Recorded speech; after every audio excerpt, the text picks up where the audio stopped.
एक बार फिर आप सबका स्वागत है मेरे चैनल मावी एमसीक्यू क्लासेस पर।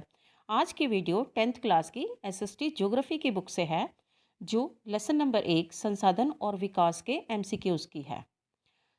शुरू करने से पहले आप चैनल को सब्सक्राइब कर लें और बेल आइकन दबाना भी ना भूलें। आइए शुरू करते हैं।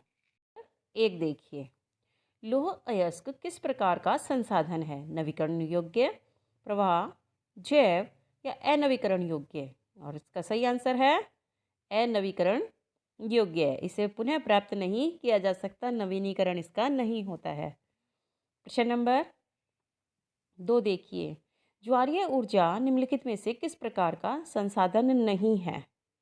ज्वारीय ऊर्जा जो समुद्र में उठने वाले ज्वार यानी कि जो लहरें आती हैं समुद्र में तट की तरफ, उनसे तैयार की जाती है।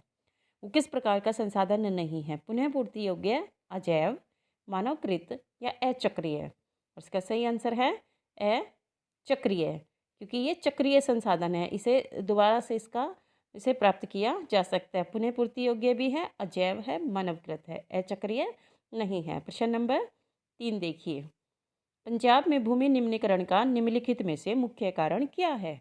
गहन खेती, वनोन्मूलन, अधिक सिंचाई या अति पशुचारण? और इसका सही आंसर है अधिक सिंचाई। पंजाब में गेहूं और चावल की खेती करने के लिए अधिक सिंचाई की जाती है। प्रश्न नंबर 4 देखिए, निम्नलिखित में से किस प्रांत में सीढ़ीदार या सोपानी खेती की जाती है? पंजाब, हरियाणा, उत्तर प्रदेश के मैदान या उत्तराखंड? इसका सही आंसर है उत्तराखंड। पहाड़ी क्षेत्रों में सीढ़ीदार खेत बनाकर खेती की जाती है। प्रश्न नंबर 5 देखिए, निम्नलिखित में से किस राज्य में काली मृदा मुख्य रूप से पाई जाती है? काली मिट्टी जो कि ज्वालामुखी की राख से बनी होती है। जम्मू कश्मीर, महाराष्ट्र, राजस्थान या झारखंड? इसका सही आंसर है काली मृदा महाराष्ट्र में मुख्य रूप से पाई जाती है और इसमें कपास की फसल सबसे अधिक होती है। इसे रेगर मृदा भी कहा जाता है। संसाधन की क्या विशेषता है? तकनीकी रूप से सुगम, आर्थिक रूप से उपयोगी, सांस्कृतिक रूप से माननीय या उपरोक्त सभी? इसका सही आंसर है उपरोक्त सभी। वैसे संसाधन में कह देते हैं कि जो हमारी आवश्यकताओं की पूर्ति करे वे सभी संसाधन हैं, लेकिन उन्हें वो तकनीकी रूप से सुगम भी होने चाहिए, आर्थिक रूप से मूल्यवान होने चाहिए और समाज की उसे स्वीकृति होनी चाहिए, तभी कोई पदार्थ, कोई वस्तु संसाधन कहलाती है। प्रश्न नंबर 7 देखिए, निम्नलिखित में से कौन सा स्वामित्व के आधार पर संसाधन का प्रकार नहीं है? जो भी संसाधन है उसका कौन स्वामी है, इसके आधार पर कौन सा स्वामित्व का प्रकार, कौन सा संसाधन का प्रकार नहीं है? व्यक्तिगत संसाधन, सामुदायिक संसाधन, नवीकरणीय संसाधन या राष्ट्रीय संसाधन? और इसका सही आंसर है नवीकरणीय संसाधन।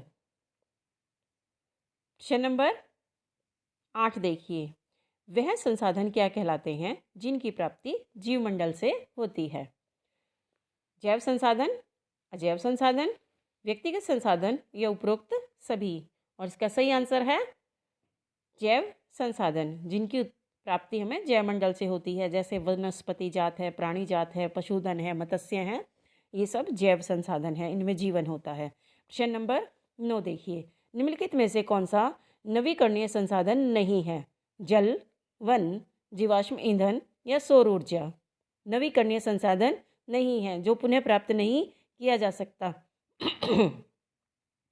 इसका सही आंसर है जीवाश्म ईंधन। जीवाश्म ईंधन में पेट्रोलियम और प्राकृतिक गैस आदि आती हैं। इनका एक बार प्रयोग करने के बाद ये समाप्त हो जाते हैं और इन्हें पुनः प्राप्त नहीं किया जा सकता। प्रश्न नंबर 10 देखिए, निम्नलिखित में से कौन सा सामुदायिक स्वामित्व वाला संसाधन नहीं है, जिसका पूरा समुदाय के ऊपर अधिकार होता है? ऐसा कौन सा संसाधन नहीं है? चरागाह भूमि, सार्वजनिक पार्क, तालाब या घर? और इसका सही आंसर है घर। प्रश्न नंबर 11 देखिए, तट रेखा से कितने किलोमीटर महासागरीय क्षेत्र किसी देश की राष्ट्रीय संपत्ति होते हैं? जो देश तट रेखा से लगे हुए हैं, जिनके आसपास समुद्र हैं, उनके लिए तट रेखा से कितने किलोमीटर तक की संपत्ति उनकी राष्ट्रीय संपत्ति का अंग होती हैं? 20 किलोमीटर, 22.2 किलोमीटर, 25.2 किलोमीटर या उपरोक्त में से कोई नहीं? और इसका सही आंसर है 22.2 किलोमीटर। ये 12 समुद्री मील के बराबर होती है। प्रश्न नंबर 12 देखिए, जिन संसाधनों का उपयोग करने के लिए अंतर्राष्ट्रीय संस्थाओं की सहमति लेनी पड़ती है वह संसाधन क्या कहलाते हैं? व्यक्तिगत संसाधन, राष्ट्रीय संसाधन, अंतर्राष्ट्रीय संसाधन या सामुदायिक संसाधन। तो जिन संसाधनों का उपयोग करने के लिए अंतर्राष्ट्रीय संस्थाएं जैसे कि यूएनओ और उसी की जो सहायक संस्थाएं हैं उनसे अनुमति लेनी पड़ती है, वो संसाधन क्या कहलाते हैं? व्यक्तिगत, राष्ट्रीय, अंतर्राष्ट्रीय। तो इसका सही आंसर है अंतर्राष्ट्रीय संसाधन। यह किसी भी देश की तटरेखा से 200 किलोमीटर बाहर जो संसाधन है, तटरेखा से 200 किलोमीटर के आगे, और 200 किलोमीटर भी समुद्री मील, 200 समुद्री मील से परे जो भी संसाधन हैं वो अंतर्राष्ट्रीय संसाधन कहलाते हैं।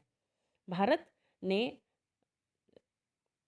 हिंद महासागर की तलहटी से मैग्नीज ग्रंथियों का खनन करने के लिए अनुमति ले रखी है। प्रश्न नंबर 13 देखिए, विकास के स्तर के आधार पर कौन सा संसाधन का प्रकार है?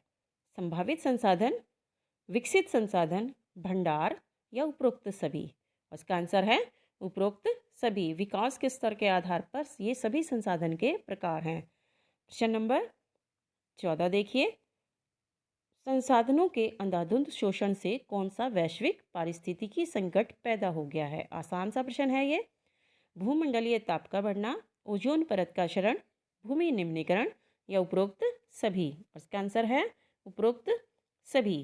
प्रश्न नंबर 15 देखिए, पर्यावरण को बिना नुकसान पहुंचाए और भविष्य की पीढ़ियों की आवश्यकताओं को ध्यान में रखकर किया जाने वाला विकास क्या कहलाता है? अवरोधित पोषणीय विकास, सतत पोषणीय विकास, निम्न पोषणीय विकास या उच्च पोषणीय विकास? इसका सही आंसर है सतत पोषणीय विकास। पर्यावरण को बिना नुकसान पहुंचाए, यानी कि जितने भी पेड़ हम यूज़ करते हैं उतने ही उससे भी ज़्यादा नए पौधों को लगा दिया जाए, और इसी प्रकार से जो हमारे पास संसाधन कम हैं उनका बहुत ही उचित ढंग से प्रयोग करके हम इस प्रकार का विकास कर सकते हैं। प्रश्न नंबर 16 देखिए, प्रथम अंतर्राष्ट्रीय पृथ्वी सम्मेलन 1992 कहाँ आयोजित किया गया था? Rio de Janeiro, Seoul, Colombia या लंदन? और इसका आंसर है रियो डी जेनेरो। ये ब्राज़ील की राजधानी है और यहाँ पर पृथ्वी सम्मेलन किया गया था। कब किया गया था? 1992। प्रश्न नंबर 17 देखिए, निम्नलिखित में से कौन से राज्य में जल संसाधन प्रचुर मात्रा में उपलब्ध हैं? झारखंड, अरुणाचल प्रदेश, राजस्थान, लद्दाख का शीत मरुस्थल? तो इसका सही आंसर है अरुणाचल प्रदेश। झारखंड में खनिज भरपूर मात्रा में है, राजस्थान तो सूखा क्षेत्र है, थार मरुस्थल है, और लद्दाख का शीत मरुस्थल आ ही गया, तो यहाँ पर पानी की कोई मात्रा इतनी नहीं है। तो अरुणाचल प्रदेश प्रचुर मात्रा में जल संसाधन वाला प्रदेश है। प्रश्न नंबर 18, संसाधनों का नियोजन क्यों आवश्यक है? नियोजन का मतलब उनकी प्लानिंग करना। प्राकृतिक संसाधनों का असमान वितरण, कुछ संसाधन सीमित मात्रा में उपलब्ध होना, उपरोक्त दोनों या उपरोक्त में से कोई नहीं? इसका सही आंसर है उपरोक्त दोनों। प्रश्न नंबर 19 देखिए, स्मॉल इज़ ब्यूटीफुल पुस्तक के लेखक कौन है? सुमेशर, महात्मा गांधी, डॉक्टर अंबेडकर या उपरोक्त में से कोई नहीं? और इसका आंसर है सुमेशर।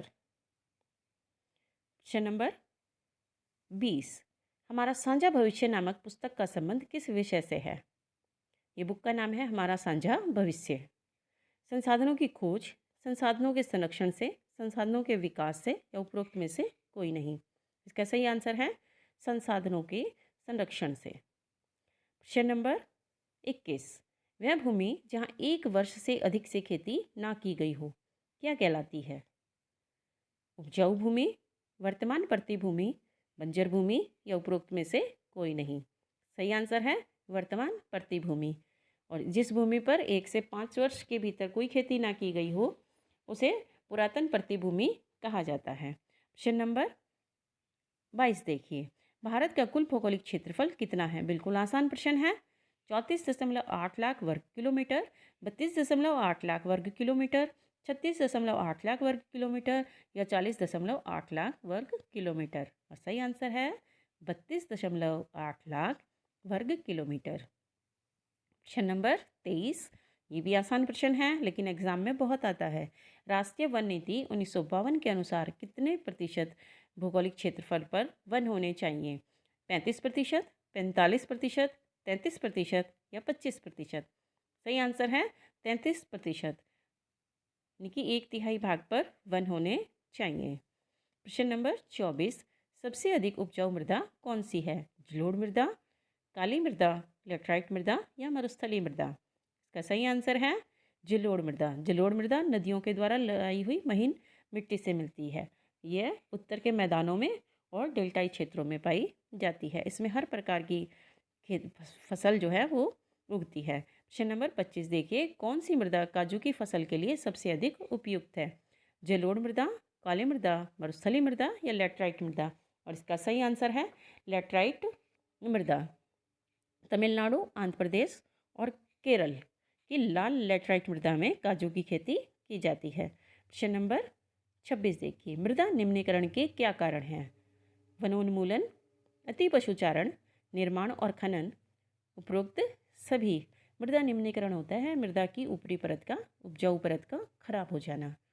तो ये सभी कारण जो हैं मृदा निम्नीकरण के लिए उत्तरदायी हैं, उपरोक्त सभी। प्रश्न नंबर 27 देखिए, अवनालिका अपर्दन के बाद जो भूमि जोतने योग्य नहीं होती उसे क्या कहा जाता है? खराब भूमि, उत्खात भूमि, बंजर भूमि या उपजाऊ भूमि? और इसका सही आंसर है उत्खात भूमि। ये अधिकतर पहाड़ी क्षेत्रों में होती हैं। जब हिमनदियाँ या बहता हुआ जो जल है वो मिट्टी को काट देता है और एक नाली की तरह वो बहता है, तो उस जगह की भूमि खराब हो जाती है, जोतने योग्य नहीं रहती, उसे उत्खात भूमि कहा जाता है। प्रश्न नंबर 28 देखिए, पश्चिमी भारत में रेत के टीलों के स्थायीकरण के लिए कौन सा उपाय किया जाता है? स्थायीकरण का मतलब उन्हें फैलने से रोकना।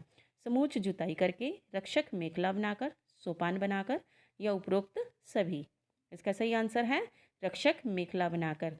टीलों के चारों तरफ पेड़ों की पंक्तियां लगा देने से हवा का बहाव कम हो जाता है और रेत के टीले स्थायी हो जाते हैं। प्रश्न नंबर 29 देखिए, खादर और बांगर का संबंध किस मृदा से है? ये प्रकार हैं कौन सी मृदा के? जलोढ़ मृदा, काली मृदा, लाल मृदा या मरुस्थलीय मृदा? और सही आंसर है जलोढ़ मृदा। नए बाढ़ के मैदान खादर और पुराने बाढ़ के मैदान बांगर कहे जाते हैं। प्रश्न नंबर 30 देखिए, कपास की खेती के लिए कौन सी मृदा सबसे उचित है? बिल्कुल आसान प्रश्न है। जलोढ़ मृदा, काली मृदा, लाल मृदा या मरुस्थलीय मृदा?